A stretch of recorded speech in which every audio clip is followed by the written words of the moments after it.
تا حالا شده تو زندگیتون یه پسر رو خیلی اذیت کرده باشین؟ آره اصلا پسرها پریدن که اذیتش کنی دیگه. اذیتش نکنی که نمیشه. عجب.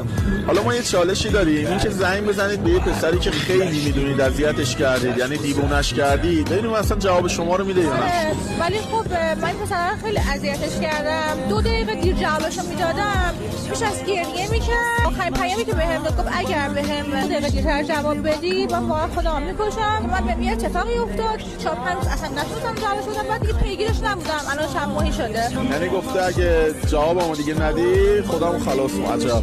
خب شماره‌شون رو بگید ببینیم چی می جوابتون رو میده اصلا الان. اسقف سیوش کرده. الو سلام. ببخشید علیرضا هستش؟ ببخشید دخترم علیرضا 2-3 ماه فوت کرده. به چه دلیل اصلا فوت کرده؟